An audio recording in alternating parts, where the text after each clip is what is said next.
Dark clouds swirl over the vast ocean, waves crashing onto the shore, bringing with them something unnatural. Plastic bottles, food wrappers, and discarded fishing nets tangle in the tide, a reminder of a crisis we cannot ignore. Somewhere, a seagull struggles, its beak caught in a plastic ring, flapping desperately before vanishing beneath the waves. This is not the distant future. This is now. In 2025, the planet teeters on the brink. Every minute, the equivalent of a garbage truck full of plastic is dumped into the ocean. By the end of the year, we will have produced nearly 400 million tons of plastic waste. Landfills swell, rivers choke, and the air grows heavy with pollution. But what if there was another way? What if the secret to saving our planet was hidden in the very things we throw away? Across the globe, a silent movement is growing, one that aims to erase the concept of waste altogether. Zero waste, a world where everything is repurposed, reused, or returned to the earth. But is it truly possible? And if it is, why haven't we done it yet? Deep in the heart of Norway, a revolution is unfolding. In Oslo, one of the world's most ambitious carbon capture projects is underway. Here, technology giants and environmentalists have teamed up to capture CO2 emissions from incinerated waste, preventing them from ever reaching the atmosphere. The waste that was once a problem is now a source of energy. But is it enough? Critics argue that burning waste, even with carbon capture, still encourages consumption rather than elimination.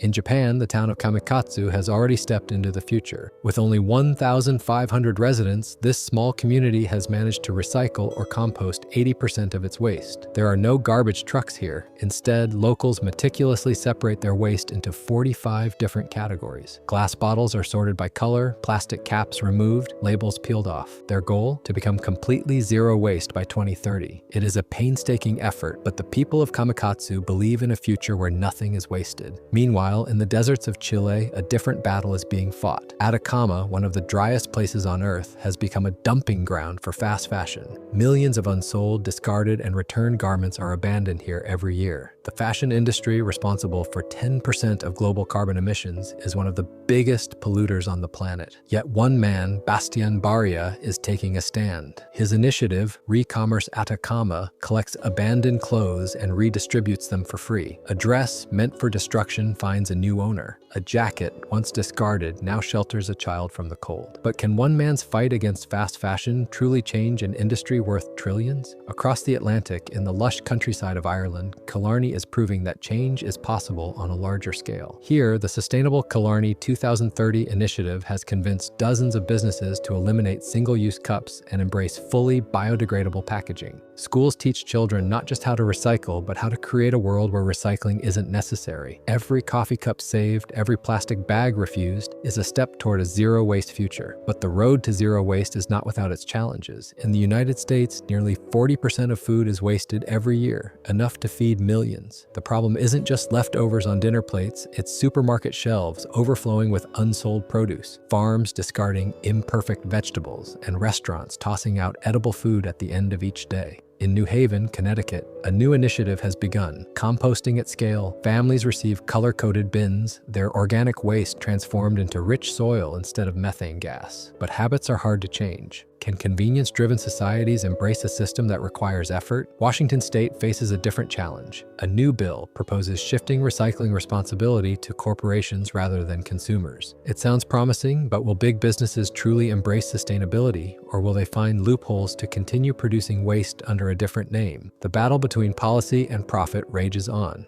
Despite the obstacles, there is hope. The United Nations has declared March 30th as International Zero Waste Day, a global reminder that every action counts. Schools, businesses, and individuals are joining forces. Documentaries expose the hidden waste crisis. Activists rally for change, and innovations like biodegradable plastics and zero-waste grocery stores are gaining traction. Yet the question remains, can we truly achieve zero waste in 2025? Or is it an idealistic dream crushed beneath the weight of convenience and consumerism? The answer does not lie in grand initiatives alone. It lies in the small choices we make every day. The decision to refuse plastic, to compost, to repair instead of replace. The future of our planet is not sealed in landfills or drifting in the ocean. It is in our hands. The clock is ticking. The tide is rising.